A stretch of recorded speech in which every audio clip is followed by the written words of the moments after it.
For most of human history, if you were a woman giving birth, you screamed, and everyone around you said that was simply how it was supposed to be. There was no relief. There was no choice. And the first time a doctor actually tried to change that, he wasn't praised. He was accused of defying God. This is the true story of the first time a woman asked for pain relief during childbirth, and what it actually cost to get it. Let's go back further than you'd expect, to Scotland, in the year 1591. A noblewoman named Eupheme MacCallien was pregnant with twins. She was terrified of the pain ahead of her, so she quietly asked a local healer named James Simpson for something to ease it. At the time, this kind of request wasn't unusual. Midwives and folk healers across Europe had quietly passed down herbal remedies for generations, mostly in secret, mostly unspoken. But Euphemie had picked a dangerous moment in history to ask for help. Scotland, in the late 1500s, was in the grip of a brutal witch-hunting panic, and King James VI himself took a personal, obsessive interest in rooting out sorcery. Word of Euphemie's request got out. The church found out. Euphemie was arrested, tried, and accused of witchcraft, on the grounds that seeking pain relief for childbirth was an unnatural interference with God's will. She was convicted and burned alive on Castle Hill in Edinburgh. Her crime was simple, almost unbearably simple. She wanted less pain while giving birth to her own children. That belief didn't disappear. It hardened into doctrine. For centuries, church teaching pointed to a single verse in Genesis. "In sorrow shalt thou bring forth children." Pain in childbirth wasn't seen as a medical problem. It was seen as punishment. A woman's punishment specifically for Eve's original sin. To take that pain away wasn't medicine. It was seen as interference with God's own judgment. For nearly 300 years after Euphemie's death, almost nothing changed. Women had opium, in small and unreliable doses. They had herbs, prayer, and whatever a midwife happened to know. Nothing more. Doctors did not have a real answer, and frankly, most weren't looking for one. Then, in Edinburgh, a young obstetrician named James Young Simpson started asking a very simple question: why does it have to be this way? On January 19, 1847, Simpson tried something new.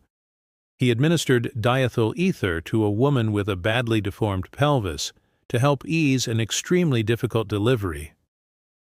It worked. The delivery went far more smoothly than anyone expected.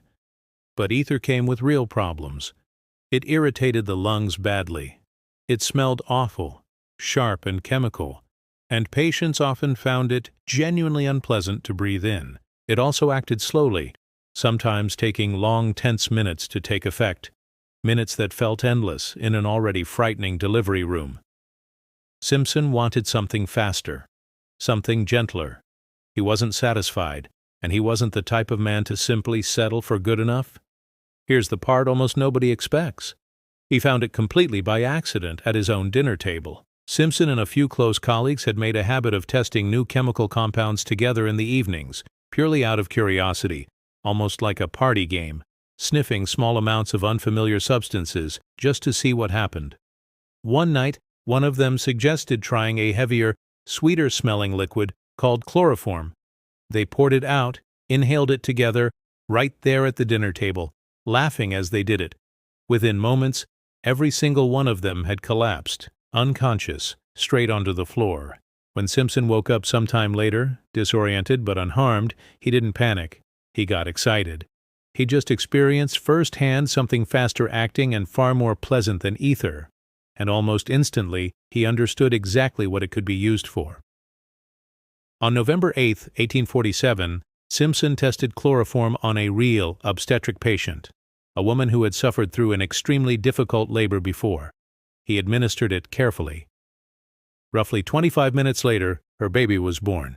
No complications, almost no memory of the pain at all. Simpson believed he'd made one of the greatest medical breakthroughs of the century. Instead, he was about to face a firestorm. Word of his success spread fast, and so did the outrage. Clergy denounced him from the pulpit, sometimes by name.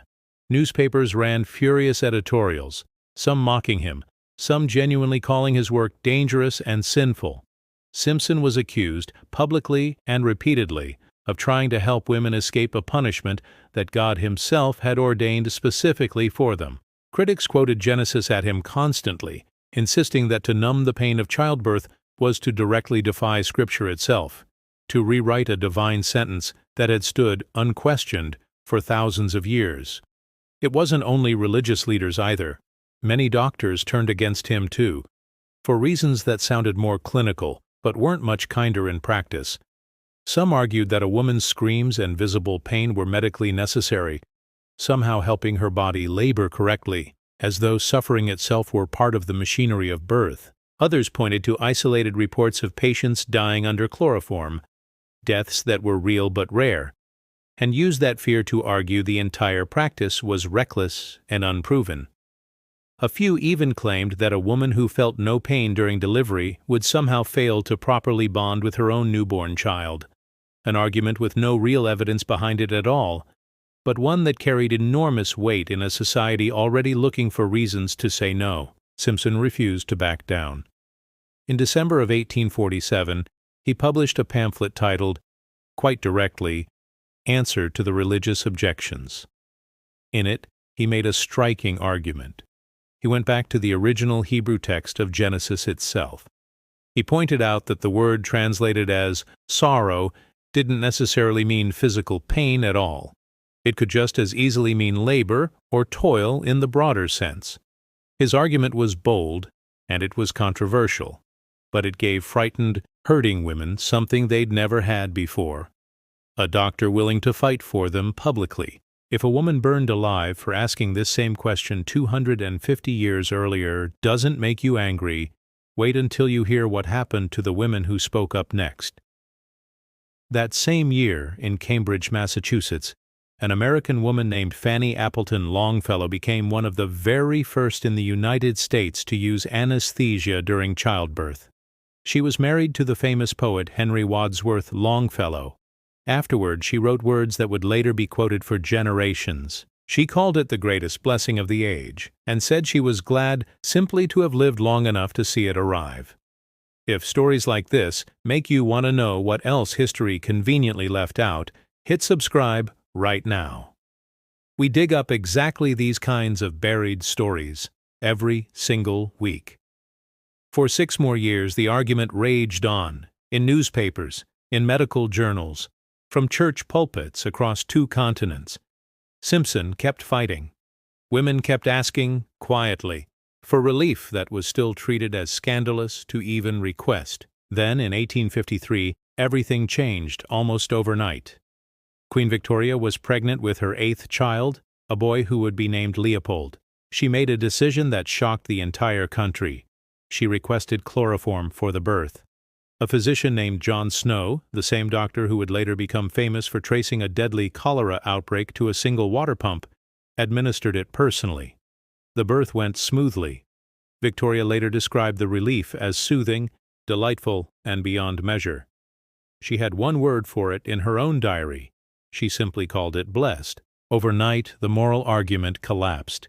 If the Queen of England, the official head of the Church of England herself, could use chloroform during childbirth without being struck down by divine punishment, the religious objection lost almost all of its power.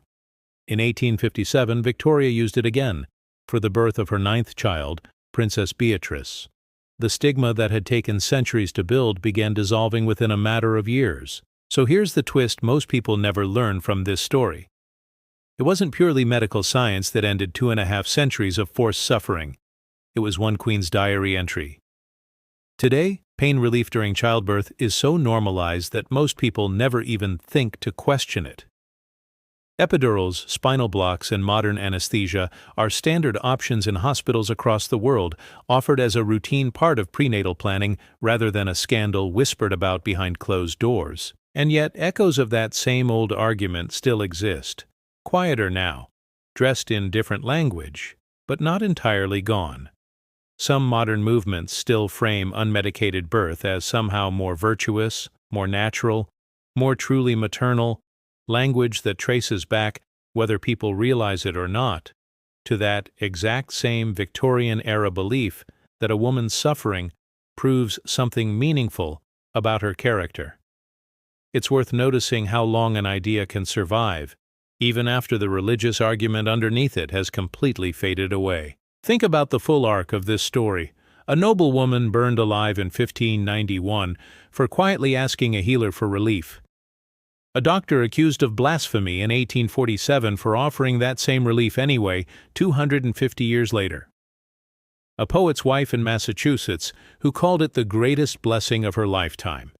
And a queen, the head of an entire church, whose private diary entry did more to end centuries of enforced suffering than any medical paper or pamphlet ever managed to accomplish. The next time you hear someone casually mention getting an epidural, remember what that simple choice used to cost. A woman's freedom, a woman's reputation. In Euphane McCallion's case, quite literally, a woman's life. If nobody ever taught you this story, imagine how many others like it are still sitting hidden in the history books. Subscribe if you want more of them, and tell me in the comments which part of this shocked you the most. I read every single one. Next week, we're uncovering why women's asylums were quietly filled with patients who were never actually sick at all.